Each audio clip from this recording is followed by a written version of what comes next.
Boa tarde a todos. Meu nome é Laisla, sou R1. Hoje eu vou falar sobre crise hipertensiva. Bom, então, para a gente começar com a definição. Toda situação com risco de desenvolvimento e ou piora de complicações clínicas associada a essa elevação abrupta da pressão arterial, habitualmente definido com valores acima de 180 por 120. Então, a crise hipertensiva ela é dividida em urgência hipertensiva e emergência hipertensiva. A urgência hipertensiva ela não representa risco imediato de vida e nem lesão de órgão-alvo. Então, ela pode ser reduzida gradualmente, via oral, em 24 horas. Já a emergência hipertensiva ela é caracterizada por sinais de lesão de órgãos-alvo, portanto, ela necessita de uma internação hospitalar e imediato uso de antihipertensivos parenterais. Então, a urgência hipertensiva. A hipertensão maligna isolada, cardiomiopatia dilatada, insuficiência cardíaca, insuficiência renal crônica. A hipertensiva, encefalopatia hipertensiva, eclâmpsia, infarto agudo do miocárdio, síndrome aórtica aguda, excesso de catecolaminas, enfim. Então, a hipertensão, ela causa alterações vasculares e lesões em órgãos-alvo. Então, aqui, esse triângulo significa o risco aumentado. Então, no coração, aumenta em até 7 vezes o risco de eventos cardíacos, até 8 vezes riscos de eventos cerebrais. Então, por exemplo, aumenta em 7 vezes o risco de algum espessamento de músculo e até 8 vezes o risco de AVC, 3 vezes o risco de infarto. Então, para falar um pouquinho da epidemiologia, 39% corresponde aos acidentes vasculares encefálicos, principalmente isquêmico, seguido do edema agudo de pulmão, que corresponde a 25%. Esse é o perfil hoje das emergências hipertensivas. Então, para entender, essa pressão elevada, ela tem um mecanismo de regulação. Quando essa pressão se altera demais, esse mecanismo de regulação ele se torna ineficiente. Então, ele não tem essa autorregulação. Cursa com o aumento dessa resistência vascular periférica, vasoconstrição, lesão de endotélio, isquemia, que cursa com lesão de órgão-alvo, que é o que a gente sempre fala. Então, o manejo das crises hipertensivas, né? As questões fundamentais que a gente tem que se fazer à beira-leito. A pressão arterial, ela tem que ser reduzida de forma aguda? Quanto que ela deve ser reduzida? Qual medicação que eu devo utilizar? Então, a gente vai ver que, de acordo com cada quadro clínico, cada coisa, a gente vai pensar de uma maneira. Então, a pressão arterial, ela deve ser reduzida de forma aguda? Se tem evidência de lesão de órgão-alvo, pode ser que sim. Então, se tem sintomas de disfunção neurológica, cardiopulmonar e renal, se tem alteração de fundo de olho, se tem uma alteração de eletro, como o Zé falou, raio-x alterado, função renal alterada, urinálise alterada. Então, a gente vai ver sempre quais são os principais sinais e as lesões de órgão-alvo. Então, o paciente, ele tem uma mudança de alteração do estado mental? Ele tem um déficit focal? Ele tem um fundo de olho alterado? Se sim, é uma emergência, você vai tratar na hora. Se não, o eletro dele tem sinais de isquemia? Tem evidência de disfunção de ventrículo esquerdo? Sim, também. Se não, você vai ver se tem elevação de creatinina sérica. E aí, se sim, também vai tratar como emergência hipertensiva. Então, basicamente, a gente vai ver cérebro, coração e rim. Quanto que essa PA ela deve ser reduzida? Então, a gente tem que estabelecer um alvo terapêutico seguro, a fim de prevenir novas disfunções e evitar danos iatrogênicos. Então, a gente vai lá, faz muito antihipertensivo, acaba levando a uma queda abrupta da PA, que cursa com hipoperfusão. O objetivo ele é reduzir de 15% a 25% em minutos a horas. E a gente vai tentar manter níveis normais em pacientes que têm uma dissecção aórtica ou um paciente que já é previamente normotenso em uma emergência hipertensiva pós-operatória, a fim de evitar aumento de sangramentos. Qual a medicação que eu vou usar? Então, uma que tem um início rápido de ação, uma alta potência, uma reversibilidade imediata ou um mínimo efeito adverso. E aí a gente vai pesar de acordo com a condição clínica do paciente. As manifestações clínicas mais importantes.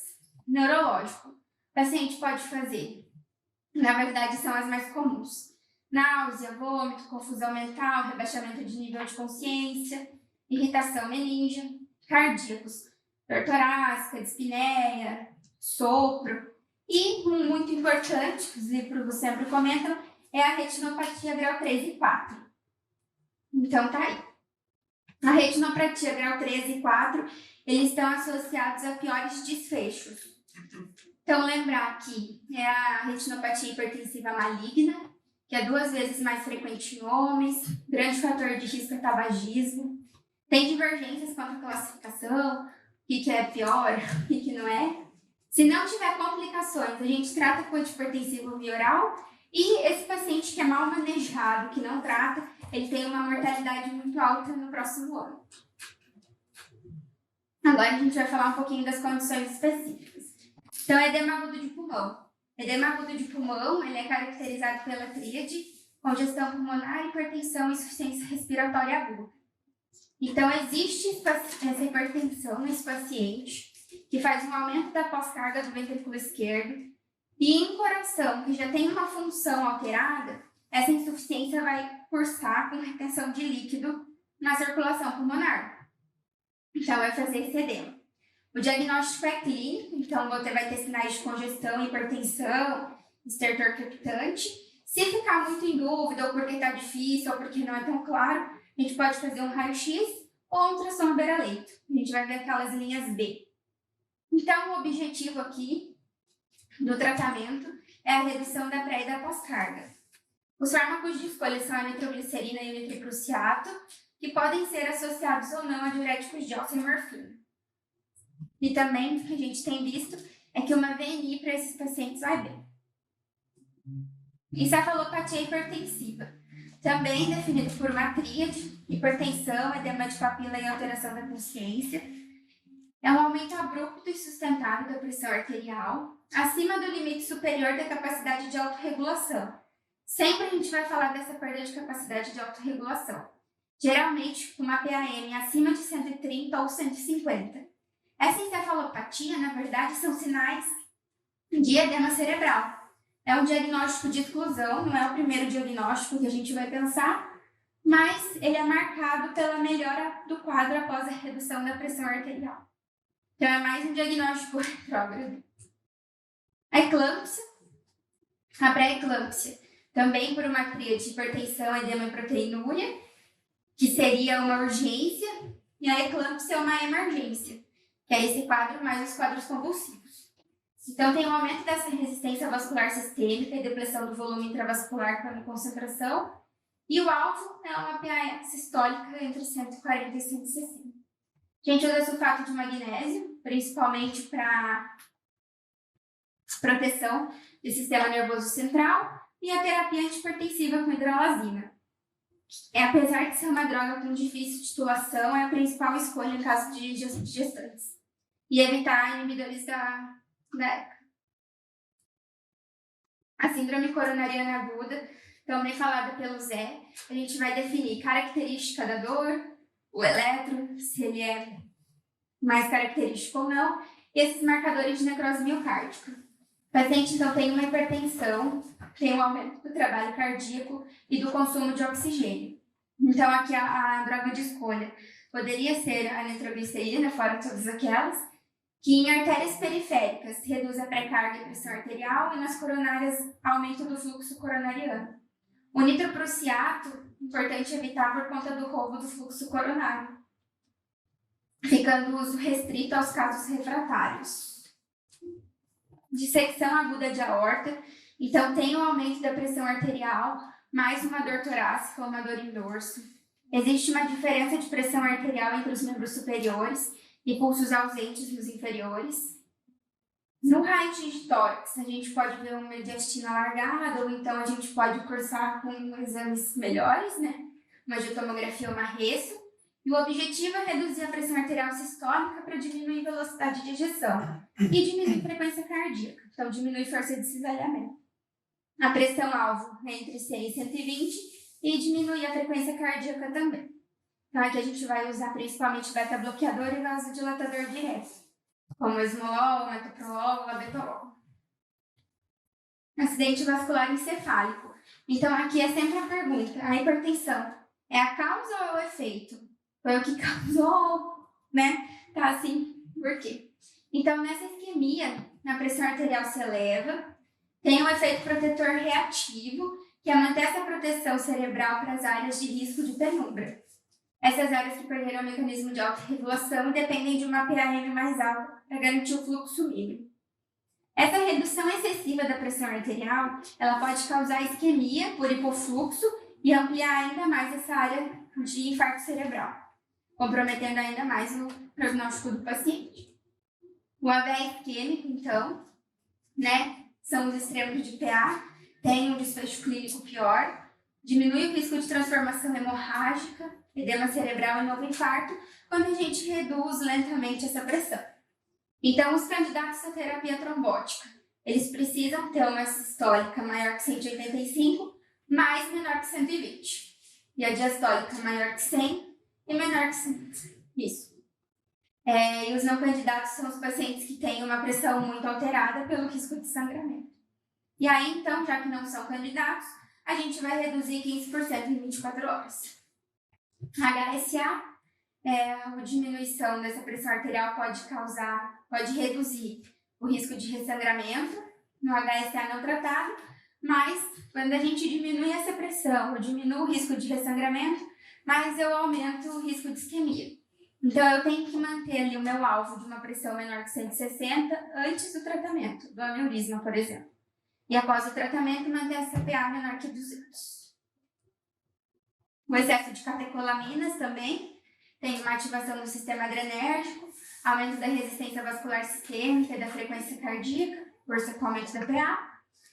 Drogas simpatomiméticas, cocaína, LSD, anfetaminas e síndrome de abstinência antihipertensiva como rebote, principalmente pelo uso de clonidina. E os beta-bloqueadores isolados. Então, alguns fármacos. Aqui, só para a gente lembrar de alguns locais de ação, aqui no músculo liso vascular vai atuar o nitroprusiato e a hidralazina, que são principalmente os que a gente vai usar. Esses outros aqui são os mais os via-orais. Então, o nitroprusiato de sódio é um vasodilatador arterial e venoso, reduz pré e pós-carga, tem uma ação direta sobre o músculo liso vascular pela produção de óxido nítrico, mas ele é fotoinstável. Então, como que ele se degrada? O nitroprusiato vai se degradando em cianeto, cianogênio e tiocianato. Aqui tem o metabolismo hepático, mas ele é eliminado pelo rim. Então, quando eu tenho aumento do cianeto, eu tenho uma acidose lática, uma alteração do estado mental e uma hipotensão. O aumento do tiocianato, cefaleia, náusea, dor abdominal. E o que reduz a toxicidade é o tiosulfato e a vitamina B12. Então, a gente pode fazer, se a gente vê que o paciente tem esses sinais, não tolera ou tem esses efeitos adversos, a gente pode tentar reverter. O esmolol é um beta-adrenérgico cardioseletivo de ação curta. A gente usa com pacientes que são hipertensos, com uma resposta adrenérgica, com uma taquicardia, para tentar diminuir. E a toxicidade pode fazer uma bradiarritmia, anormalidade de condução, baixo débito cardíaco e broncoespasmo. Então, a gente não usa para pacientes que estão em broncoespasmo, porque piora. A nitroglicerina, que são receptores de nitrato, é um vasodilatador de início imediato, tem um efeito de perfusão coronariana e redução de pré-carga, é uma emergência, bastante usado em emergências hipertensivas com isquemia miocárdica ou com edema pulmonar. E efeitos colaterais são cefaleia, taquicardia e rubor, também metabolizado pelo fígado. A hidralazina a gente não usa tanto, mas nas gestantes, na eclâmpsia, iminência de eclâmpsia. O vasodilatador direto, usado bastante em crises hipertensivas relacionadas à gravidez, e não é o agente ideal, mas é o que tem. E essas são as minhas referências. Obrigada.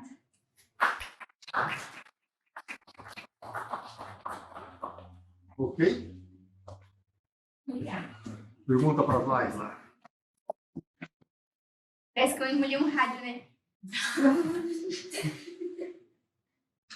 A vitamina B12 a gente usa só Vitamina B12? eu falo Que você fala ali. só se usa, Quer falar? O nitrocruciato de sódio? Aham. mas só se tiver algum sinal. Eu nunca vi usar. Também Mas no livro ele falava que se tiver algum desses sinais, pode usar.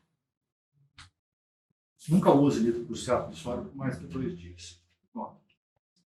Nitrocruciato de Ele seria sódio mais não- pensando numa intoxicação. Então. Isso, pensando É. nesses efeitos adversos. Porque daí tem metabolização hepática, excretado pelo rim. E eu nunca vi usar. Mas no livro ele fala que dá pra usar. E o tio sulfato, que eu também nunca vi usar.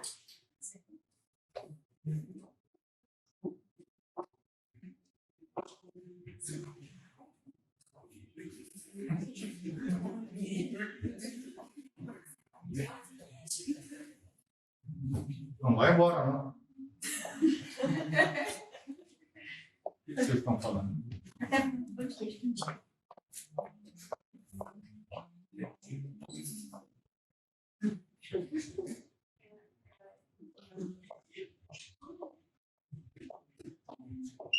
Precisa insistir.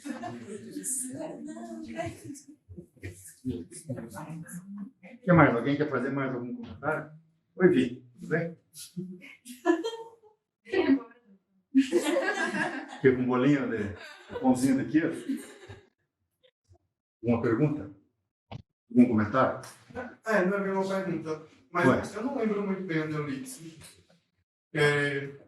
Nos casos de edema pulmonar, a gente tinha muita ideia de fazer, furo, tirar o volume, mas nem sempre o paciente vai ter hipervolemia, né? Como a Laís falou, geralmente edema pulmonar vai ser recorrente de uma insuficiência cardíaca, tá? Então, se o meu coração, né? O pulmão ele justamente congestionou porque o meu coração não está trabalhando direito. Então, vamos lá, voltar àquela forma de débito cardíaco que está relacionado com volume sistólico, com frequência cardíaca, volume sistólico, pré-carga, contratilidade, pós-carga. E a pré-carga? Se o paciente não tiver hipervolêmico, não adianta muito tirar volume. Contratilidade, a gente deixa para variar depois. E a pós-carga é o que a gente vai realmente acabar tentando trabalhar mais para esse coração ele conseguir trabalhar melhor, né? Então, diminuir a pós-carga. Então, eu vejo que às vezes a pessoa tende a fazer muito furosemia e esquece de vasodilatar. Então, é super importante fazer o NIPRI, fazer a vasodilatação, fazer a ventilação com o VNI e reavaliar essa necessidade, essa super necessidade de ficar fazendo furosemia, porque nem sempre o paciente ele vai estar entrando. Às vezes a gente tem quase que empolgar para físico para fazer uma VNI. Você fala que não precisa, ele tá bem, tá só tudo bem. Aí tu tem E que eu explicar. também já li que eles às vezes preferem, assim, mas é um pouco mais contraditório, né? Ao invés de NIPRI, fazer nitroglicerina, né? Porque justamente se o coração ele não está bombeando direito, vamos melhorar ali o fluxo coronariano para ver se aumenta a contratilidade, vai diminuir a pós-carga do mesmo jeito, não é eficaz, né? Tanto no NIPRI, mas querendo ou não, eu vou conseguir melhorar um pouquinho essa função cardíaca. Mas isso eu acho que ainda um pouco contraditório, acaba se optando mais pelo NIPRI mesmo. Que não. Pelo que eu pediu? Lá no link quase só pediu. Não é Demogorgon. Aham. Quase só pediu. Quase foi Assim, sofrido. acho que A experiência se a gente puder ir pelo caminho de que nitrocruciato é sempre droga plano B. Mas já vou comentar várias coisas. Estou gostando de tentar entender. Quer falar alguma coisa? Eu? É. Bom, eu acho que a ideia do furosemida, eu posso estar enganado, mas eu não necessariamente acho que a gente precisa pensar no paciente que está hipervolêmico para usar furosemida, porque furosemida diminui a resistência vascular pulmonar. Então, um paciente que está em edema lúdico não é interessante você diminuir a resistência vascular pulmonar, porque você diminui a pós-carga do BE, se você diminui a pós-carga do BE, você tem uma chance de diminuir a pré-carga do VD. Mas a pós-carga do BE é resistência vascular, né?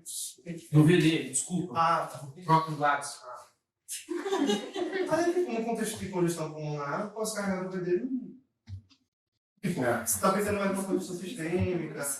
Pensa assim, se você diminuir a resistência vascular pulmonar, você diminui a pós-carga do VD, certo? Isso. Se você diminuir a pós-carga do VD, necessariamente você vai diminuir a pré-carga do VE. Então você diminui a congestão pulmonar, né? Sacou? Tá. Enterrando os lados. Não, sim, tá. Acho que hipervolemia é mais óbvio de pensar. Não, sim. Mas acho que faz sentido também usar furosemida. Não, sim. Enfim, Eu quero que as pessoas façam produzimento e isso. Eu tenho uma dúvida, assim, no dia a dia, quais que seriam as primeiras escolhas de medicação para usar em casos assim, de crise hipertensiva? Eu vejo nações a gente usa bastante clonidina, de vez em quando gluciato, mas se tem alguma melhor que a outra, tem alguma evidência que seja melhor que a outra?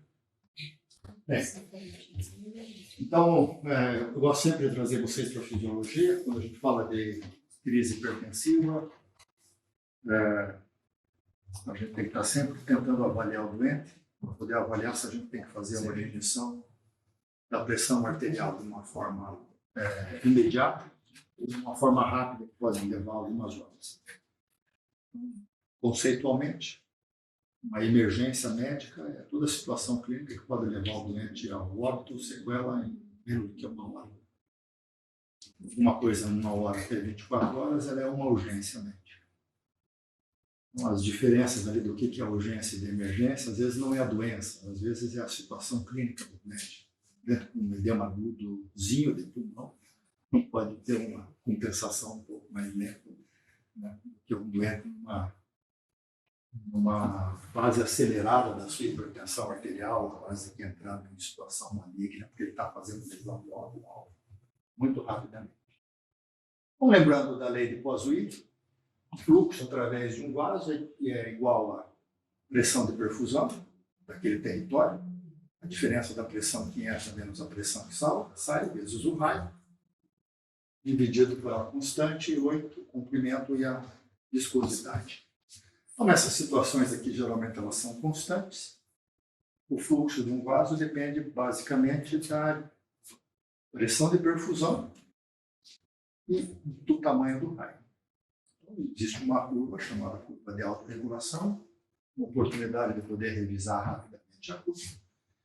De um modo geral, a pressão de perfusão de um órgão, uma coisa entre 60 a 110, 120, mais ou menos, o fluxo se mantém constante. Gosto de dizer de pressão de perfusão.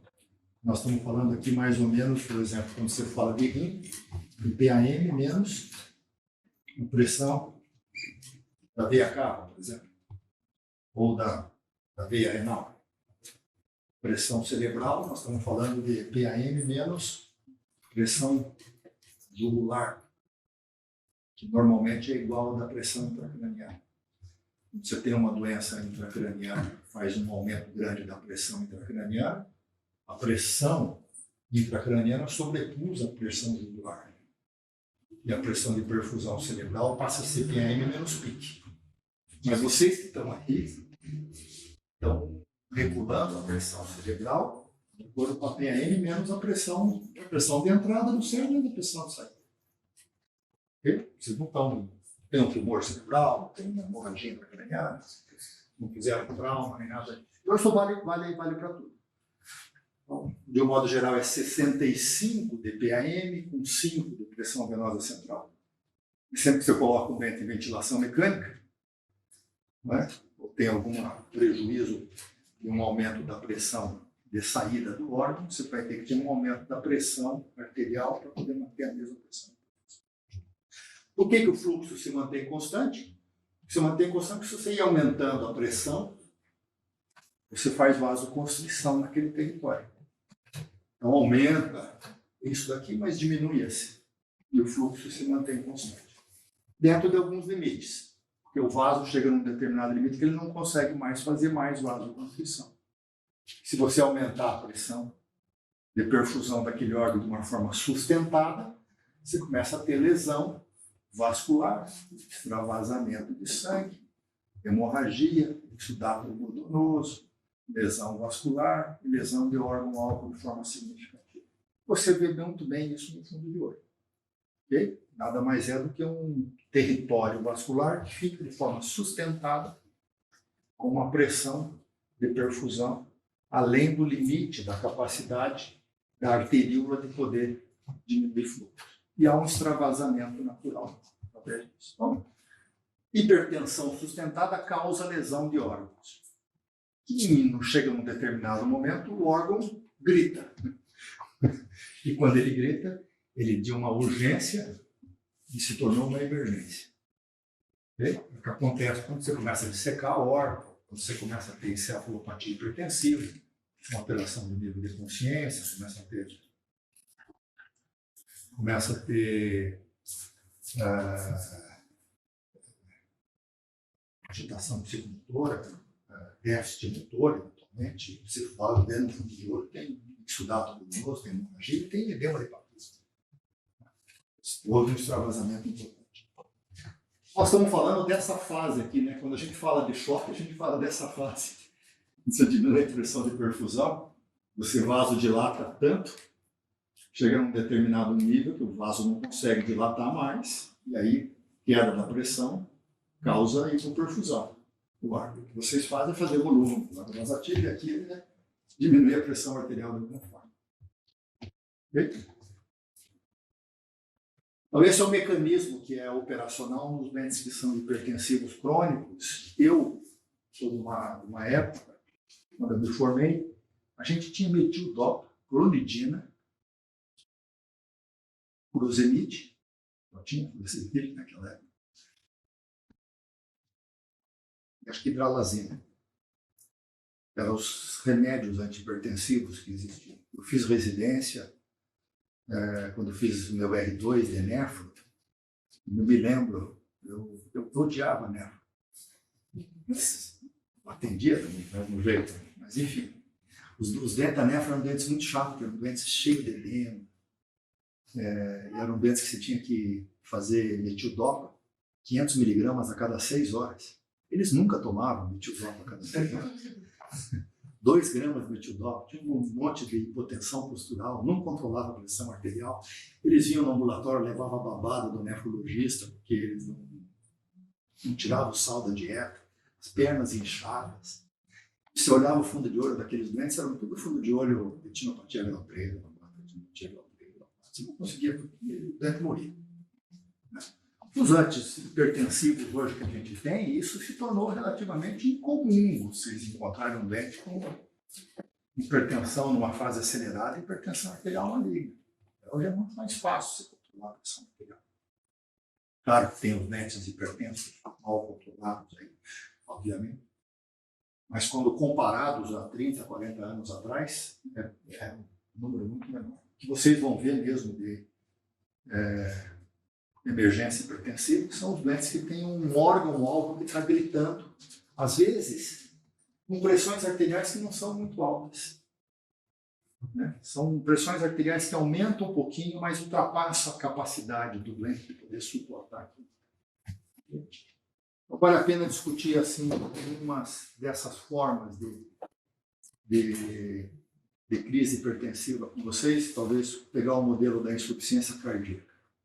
Insuficiência cardíaca aguda, você tem que classificar qual é a insuficiência cardíaca de acordo se ele é quente úmido, se ele é quente frio, se ele é frio úmido ou se ele é frio seco. Né? O frio seco faz volume. Né? O quente seco está compensado, está em casa. Esse doente com hipertensão, que faz insuficiência cardíaca aguda, mais ou menos 60% deles fazem insuficiência aguda, fazem insuficiência cardíaca aguda, principalmente com manifestações clínicas respiratórias. Dispneia, congestão pulmonar e, eventualmente, até francoedema pulmonar. A maior parte desses doentes, eles estão relativamente hipertensos. Por quê? Porque o mecanismo do doente que tem insuficiência cardíaca está compensado em casa, tem, de modo geral, pressões mais altas, tem uma grande miocardiopatia, esses doentes, eles, às vezes, você começa a tratá-los, Às vezes faz muito diurético. Essa diminuição de diurético desses doentes fazem que eles façam vasoconstrição periférica, secreção crônica de renina, angiotensina, aldosterona, vai retendo um pouquinho de sódio na periferia. Você nem vê muito esse sódio, faz um pouco de aumento da pressão arterial. É muito mais uma doença da microcirculação, da circulação periférica, com um aumento de 5, 6, 8% da pressão arterial, um aumento da pós-carga no ventrículo esquerdo, que ele começa a criar congestão e descompensa. Esses doentes, na maior parte das vezes, eles não têm edema franco, não tem um edema que você pode mensurar. Né? É muito mais uma redistribuição da circulação para dentro da circulação pulmonar do que propriamente um doente que tem uma quantidade de sódio aumentada de forma significativa. Então, esses doentes, eles precisam ser tratados muito mais olhando para a circulação periférica e olhando para diminuir o retorno venoso desses doentes, melhorar o débito cardíaco, mas muito mais fazer vasodilatação e diminuir a pós-carga. Eles respondem muito bem a vasodilatador periférico, mais do que furosemide. Okay? Alguns poucos doentes, assim, no limite, eles estão até hipovolêmicos. E eles entraram em edema agudo de pulmão, eles entraram numa fase acelerada da sua hipertensão arterial, com hipovolemia, com muita vasoconstrição periférica e muita pós-carga aumentada, e precisam, às vezes, até de volume. 10%, 15%, 20% desses doentes. Então, tome cuidado de fazer furosemide, né? Porque o furosemide não vai consertar a situação e pode, em uma proporção pequena, até piorar esses doentes. Esses doentes com insuficiência cardíaca aguda são quentes, têm pressão arterial levemente aumentada ou muito aumentada, eles vão melhorar mesmo, né? Com VNI e com vasodilatador periférico. Não é com inotrópico também não. Okay? E qual que é o vasodilatador de preferência desses doentes? É a nitroglicerina. A nitroglicerina faz uma diminuição da pós-carga, mas faz principalmente diminuição da pré-carga. Porque faz muito mais venodilatação do que arteriodilatação. E essa diminuição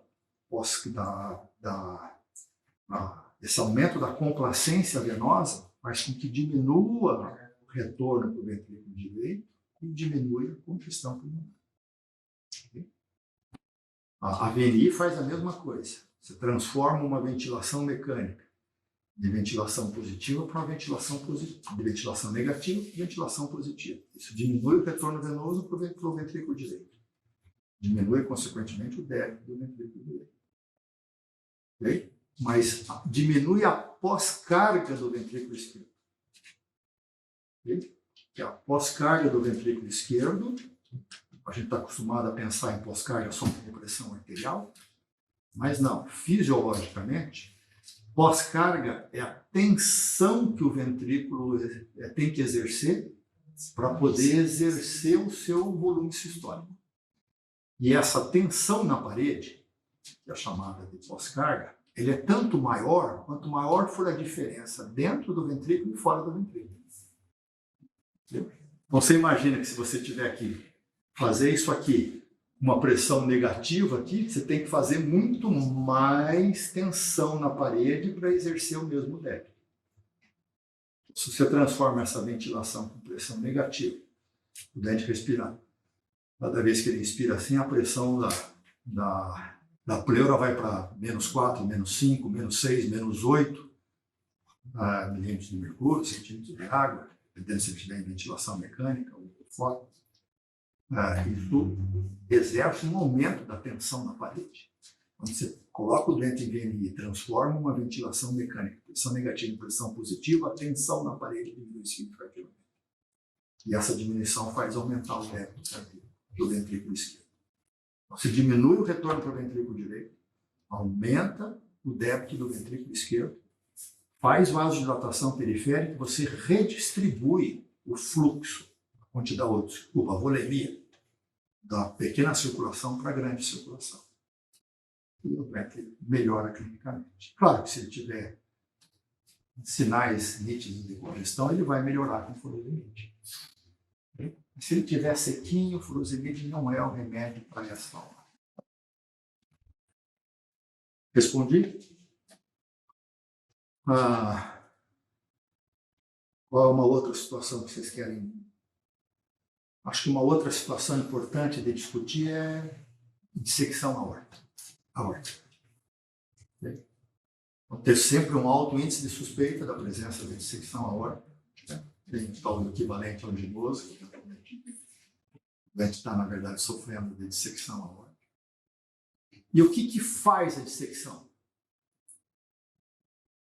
Qual é o elemento que dispara a dissecção? É a tensão na parede da aorta. É uma força de dissecação. Tem um outro nome, uma força de cisalhamento da parede da aorta. E essa força que faz esse cisalhamento, essa lesão na parede da aorta, ela é dependente da diferença de pressão pela diferença de tempo. Delta P por delta T. Quanto maior for a pressão, a diferença da pressão diastólica para a pressão sistólica, no menor tempo, maior a força de dissecção. Dá para entender isso fisiologicamente, né? Se você faz assim, você rasga mais se você fizer assim. Para a mesma diferença de pressão. Você rasga mais fácil, certo? Então, se você tiver um aumento da pressão diastólica, da pressão sistólica muito rápida e muito grande, você rasga mais. Conhecendo isso, o que você tem que fazer na dissecção aórtica? Diminuir a pressão e aumentar o tempo entre a pressão diastólica e o pico da pressão sistólica. Você faz um vasodilatador e um beta-bloqueador. E o beta-bloqueador, diminuindo a frequência cardíaca, também faz com que o tempo entre a ejeção do volume sistólico dentro da raiz da aorta aumente. Aumentando esse tempo, mais a diminuição da pressão arterial, você tem uma diminuição da rasgadura. Então, nunca esqueçam de que quando você tiver um doente que tem uma dissecção aórtica, você não pode fazer um vasodilatador puro. O vasodilatador puro tem como resposta habitualmente taquicardia. Você tem que fazer as duas coisas. A droga, melhor seria fazer esmolol. Ou fazer, eventualmente, um nitroprussiato, mas tem que fazer junto um tenolol, um metoprolol, um esmolol junto. Uma coisa que possa diminuir a frequência. Pode iniciar o produto ao mesmo tempo ou você tem que esperar pelo menos ele libertar bloquear para depois vasodilatar? Fazer as duas coisas juntos. Mas nunca esquecer de que você, fazendo um vasodilatador puro, você tem como resposta fisiológica aumento da frequência cardíaca. Se o doente não estiver completamente beta-bloqueado, mas como uma ampolinha de metoprolol, 5 minutos está tudo dentro beta-bloqueado. Ao mesmo tempo de colocar preparar um niprídino. E aí é claro que você daí tem o doente na mão, e aí você começa daí a fazer o transporte de remédio por via oral, que vai sustentar esse doente, ou ele vai para o centro cirúrgico, ele vai fazer a correção do aneurisma, da dissecção aórtica. Alguns doentes, principalmente as dissecções mais distais, eventualmente podem se tornar crônicas. Você só tem tratamento clínico, mais grave, né, que dor, de alto risco. Nem todas as dissecções aórticas são de tratamento cirúrgico. O que mais? AVE isquêmico, toma cuidado. Né? A droga de eleição é esmolol. Acho que o Wink está acostumado a fazer isso já de letra, faz isso rotineiramente. O esmolol é uma droga relativamente cara, mas não é tão cara assim. Custa um dia 250, 300 reais. Precisa de estimular que o serviço como um todo usem o esmolol como a droga de eleição. Para os doentes com doença cerebrovascular. A doença cerebral isquêmica, ela não é uma verdadeira emergência hipertensiva. Raramente vocês vão ter um doente com 230, 220 pressão. E tomem cuidado, geralmente esses doentes têm lesões encefálicas muito graves. Claro que se ele estiver indo para trombolítico, você precisa de abaixar para 180, 110, rapidamente, para poder ganhar a janela de poder fazer o trombolítico, mas na ausência disso dá para poder diminuir isso mais lentamente. 6 horas, 12 horas. Principalmente se ele tiver alteração do nível de consciência, tiver hipertensão intracraniana. A gente tem que manter uma pressão de perfusão cerebral boa. Mas o doente com AVE hemorrágico cada vez mais é uma emergência hipertensiva. Né? Por exemplo, que aquele sangramento das primeiras horas é muito dependente da coagulopatia e do aumento da pressão aqui. Isso precisa ser controlado.